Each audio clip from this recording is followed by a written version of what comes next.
স্কুলের ক্লাস শুরু হওয়ার পর ঘড়ির কাঁটায় বেলা 12টা বেজে গেলেও দেখা মেলেনি স্কুল শিক্ষক ও শিক্ষিকাদের। অভিযোগ ছিল অভিভাবকদের।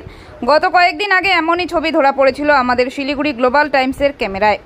ঘটনায় রীতিমতো শিক্ষক শিক্ষিকাদের বিরুদ্ধে ক্ষোভে ফেটে পড়েন অভিভাবকেরা। আর সেই খবর সম্প্রচারিত হওয়ার কয়েকদিনের মধ্যে জটিয়াখালী নিম্ন বুনিয়াদী বিদ্যালয়ের পরিস্থিতি সরজমিনে খতিয়ে দেখতে হঠাৎ বিদ্যালয়ে হাজির হলেন রাজগঞ্জের বিডিও প্রশান্ত বর্মন এবং স্কুলের ভেতর ঢুকে শিক্ষক শিক্ষিকাদের সাথে কথা বলার সাথে সাথে ছাত্রছাত্রীদের সাথেও বেশ কিছুক্ষণ কথা বলেন এবং এরপর সাংবাদিকের মুখোমুখি হয়ে বলেন, শিক্ষক শিক্ষিকাদের দেরিতে আসার অভিযোগ শুনেছিলাম, তবে যদি এমন হয়ে থাকে তবে অবশ্যই আইনত ব্যবস্থা নেওয়া হবে বলে জানান।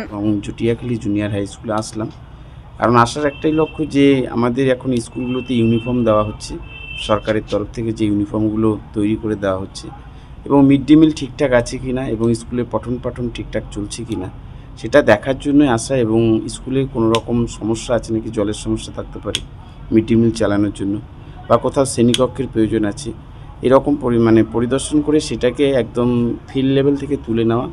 এবং অ্যাকচুয়াল হচ্ছে আমাদের যারা এই স্কুলগুলোতে পড়াশোনা করছে বেশিরভাগই গরিব পরিবারের ছেলেমেয়েরা আসে এবং তাদের যেন পঠন পাঠনটা ঠিকঠাক থাকে, তারা যেন আগামী দিনে আমাদের মতো যে জায়গাগুলো সেখানে যে টিচার স্ট্রেংথ রয়েছে সেটা অনেকেই অ্যাবসেন্ট ছিলেন এবং আমরা অনেকেই কনসিডার করেছি আজকে। এবং আমি যখন ওই স্কুল থেকে বেরিয়ে আসছি তারপরেও কিছু টিচার আসেননি, তার জন্য প্রয়োজনীয় ব্যবস্থা গ্রহণ করা হবে এবং যে এডুকেশনের ডিআই স্যার রয়েছেন তাকে আমি ইনফর্ম করব এবং হায়ার লেভেলে আমি এটা জানাবো এবং ডিএম ম্যাডামকেও জানানো হবে। শোকজ তো অবশ্যই হবে। যা একই রকম অভিযোগ এই স্কুলে রয়েছে। গত কয়েকদিন আগে আমরা দেখতে পেয়েছিলাম যে 12টা বেজে গেলেও বেশ কয়েকজন শিক্ষক এবং শিক্ষিকাকে প্রেজেন্ট দেখা যায়নি এবং ছাত্রছাত্রীরা অভিভাবকরা বাইরেই আন্দোলন করেছেন, আমরা প্রেজেন্ট করেছি, ছবি করেছিলাম। তো এই বিষয়ে আপনি কী বলবেন? না, যে আজকে যে স্কুলে আপনারা যে স্কুলের প্রসঙ্গটা বলছেন এটা কখনোই আমি মনে করব শিক্ষকদের এটা কখনোই কাম্য নয়। কারণ আমরা শিক্ষকরা যারা রয়েছেন তারা সকলেই শিক্ষক দিবসে গর্ব করে বলেন তারা সমাজ গড়ার কারিগর, কিন্তু আদৌ তারা সমাজ গড়ার কারিগর কিনা সেটা যেমন দেখা দরকার আছে।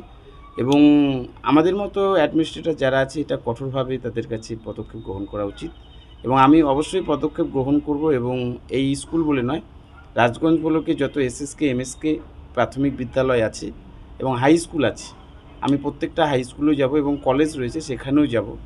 কারণ শিক্ষায় ব্লক ডেভেলপমেন্ট হলে সর্বদিক থেকেই ডেভেলপমেন্ট হবে এবং যথাযথ যে রিপোর্টগুলো আছে আমি সেটা ডিএম ম্যাডামকে সেন্ড করবো, আমাদের এসডিও স্যারকে আমি পাঠাবো।